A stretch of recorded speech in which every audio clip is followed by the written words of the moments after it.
Hey, what's up guys? This is Neal Reyes and I want to welcome you to today's episode of Champions Minute. You know, the world teaches us that we have 5 senses, but do you know that we actually have 6? Well, we're going to talk about that today. Get ready.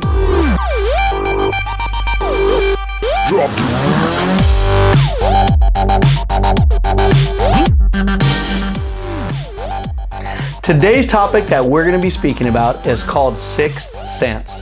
Again, today's topic that we're speaking about is called sixth sense. You know, in our intro, one of the things I mentioned is that the world has taught us that we have 5 senses, but I'm going to teach you we actually have 6. The 5 senses that the world has told us we have is the sense of sight, smell, taste, hearing, and touch.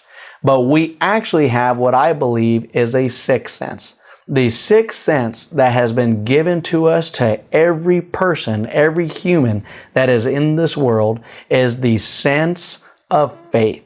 Now, some people have not developed or connected with their sense of faith, but we've all been given 6 senses. And the 6th one is the most valuable one that you can connect with. Now, right there, you have people who are like, oh, I don't believe in that at all. We only have 5 senses. Faith is not a sense. Really, because with faith, you're able to sense the presence of God. With faith, you're able to be led by the voice of God. With faith, you're able to believe God for the things you need. With faith, you're able to hear God for how He wants you to operate, who He wants you to talk to. I mean, how else would you describe it when you're in the grocery line and you see someone behind you that has groceries and maybe you're not even looking at them and the Lord impresses upon you to buy their groceries? Maybe you had other times where people are in a grocery store and they turn around. I just heard a story a while back about a woman who went in a grocery store and there was a homeless guy sitting on the ground right by the entrance, and she turned around, she saw him, and she went in. Well, the Lord started to move on her heart, and so she started to grab all these toiletries for him. She started grabbing him things that she felt he needed. And the Lord turned around and spoke to her, and He said, bananas. She said, bananas? He said, bananas.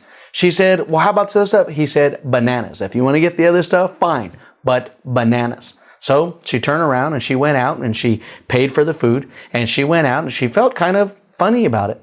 But she ended up going out and she handed the gentleman the items she picked up, and she handed him bananas. Well, do you know that bananas were the gentleman's favorite thing to eat? But it had been so long since he had them, he was just hoping that someone would buy him some bananas.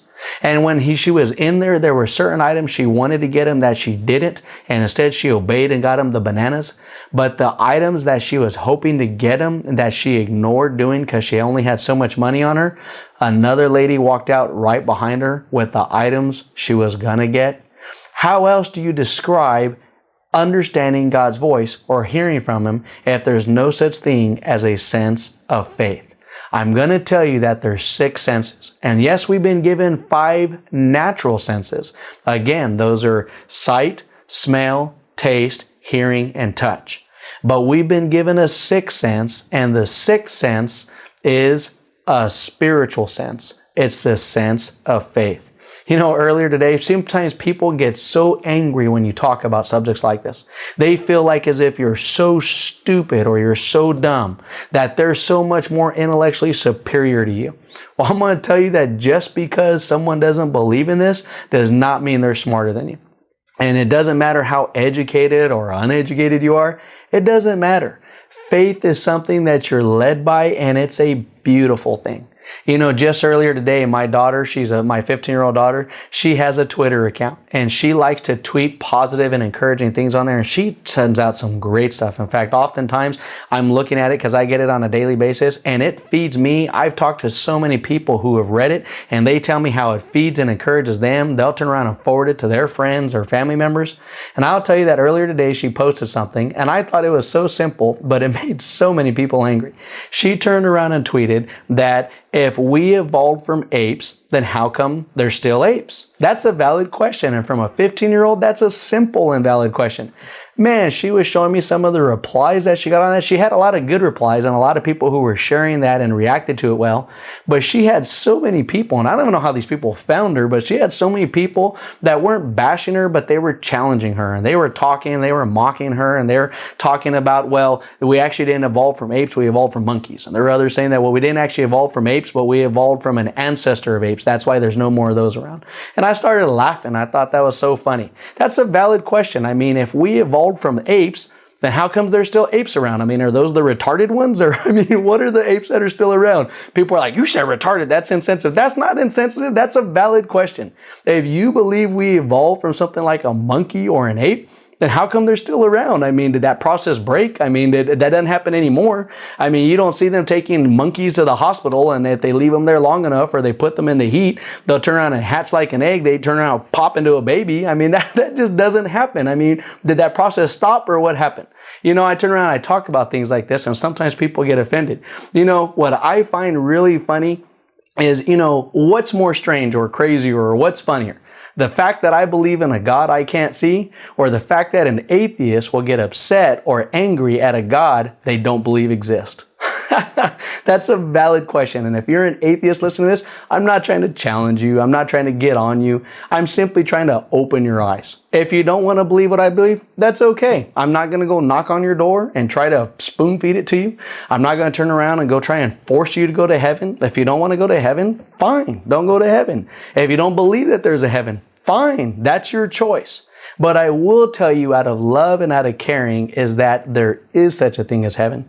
And more importantly, or I shouldn't say more importantly, but equally importantly, there's such a thing as a hell. Everyone in this world is going to be given an account, or has to give an account for their life. And if you haven't accepted Jesus as your Lord and Savior, by the time your time expires on this world, whether that be by rapture or whether that be by death by way of the grave, you're going to have to give an account of your life to the Lord. Let me break it down in a simpler way. This is how we know that there is a sixth sense, and it's faith. Let's go back to the natural senses. Let's say, for example, someone sprays on perfume and they come by you. How do you know the perfume's real? You can't see it, but you can smell it. You smell it with one of your natural senses. But what happens if you didn't have a nose, or what happens if you didn't have a sense of smell? And people say, that's not possible. Yeah, that's possible. There are some people who can't smell. Let's say you don't have a sense of smell. How do you know that perfume's real? I mean, you can't see it with your eyes. It's not like you can hear it or you can taste the scent of it. The way you know the perfume's real is through your sense of smell. Let's pick something else. How about a rainbow? Is a rainbow real? Of course a rainbow's real. But what is a rainbow? A rainbow is God's promise to the world, a promise to man, that He's never going to flood the earth again. But if you don't have eyesight, if you're blind and you can't see the rainbow, is the rainbows real? I mean, if there's people around you and you're blind and someone's around you and they're like, oh, there's a beautiful rainbow. And you're like, rainbows aren't real. Yeah, it's right there. No, it's not. I can't see it. No, but there's a rainbow. I don't care. I can't see it. Rainbows don't exist. You're stupid. You don't know what you're talking about.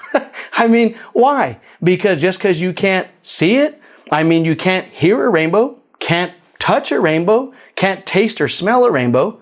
But does that mean it's not real? No, it just simply means that you're lacking a sense, or the ability to leverage a sense to be able to see or detect it or touch it or smell it or hear it. That's what it is, or taste it. You're just lacking the correct tools. You're lacking the correct sense. So if you believe that God's not real, maybe it's just because you're trying to detect Him with your 5 natural senses instead of using your 6th sense of faith that's been given to every person. Every person has been given a capacity to believe. And if you don't believe in God and you don't believe in what I'm saying, then I offer a dare to you. All you have to do is ask God, God, if you are really real, if you're really, really, really real, I'm asking you and I give you permission to show up in my life in a big way that is undeniable. Now, He may not show up tonight and He may not show up tomorrow, because like I said, sometimes He speaks to us in the future. But if you truly with your heart, if with your heart you truly do say those words and give Him permission to show up big in your life, I guarantee you He's going to show up big in your life in a way in which you cannot deny Him.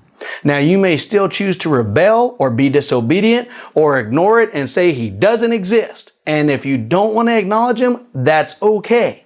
However, you will not be able to deny that God is real. That's how real God is. He's not going to force anyone to enter his kingdom of heaven, but he is extending a hand in love and telling you, I exist.